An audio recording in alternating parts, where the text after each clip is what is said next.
In today's video, I'm going to teach you how to place text behind objects in Figma. This technique is fantastic for creating dynamic and engaging designs, giving a sense of depth and professionalism to your layouts.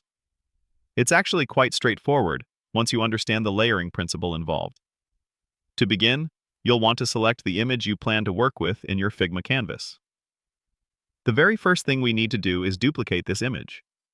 You can easily do this by selecting the image and pressing Ctrl+D on Windows or CMD+D on Mac. The reason we duplicate the image is to create two identical layers. One will serve as our base, and the other will be modified to create the effect of the object appearing in front of our text. Keep these two image layers perfectly aligned on top of each other for now. Next, with your duplicated image still selected, we're going to use a helpful plugin to remove its background. Right-click anywhere on your canvas, which will bring up the contextual menu. From there, hover your mouse over the Plugins option.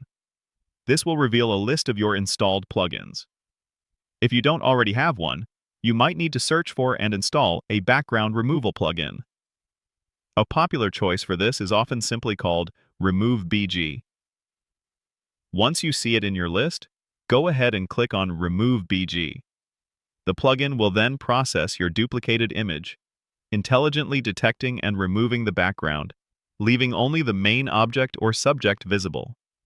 This is a crucial step as it separates your foreground element from its original background.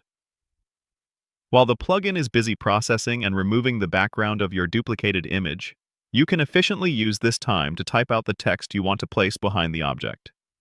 Grab the text tool from your toolbar, click on the canvas, and input your desired words.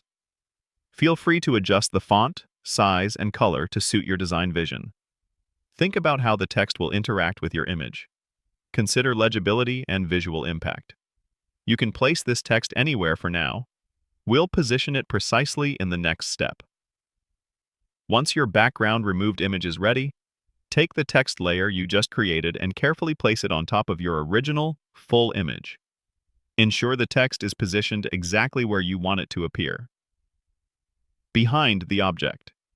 Take your time to get the placement just right, as this will determine the final look of your design.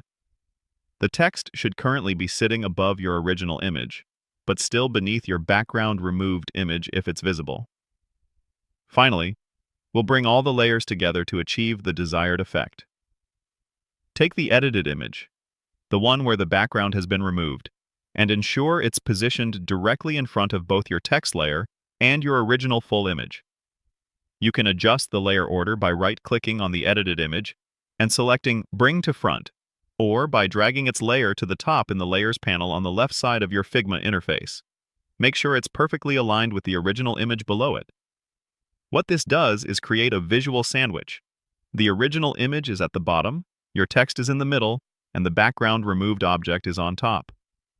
This clever layering creates the illusion that your text is seamlessly integrated behind the main object in your design. And there you have it.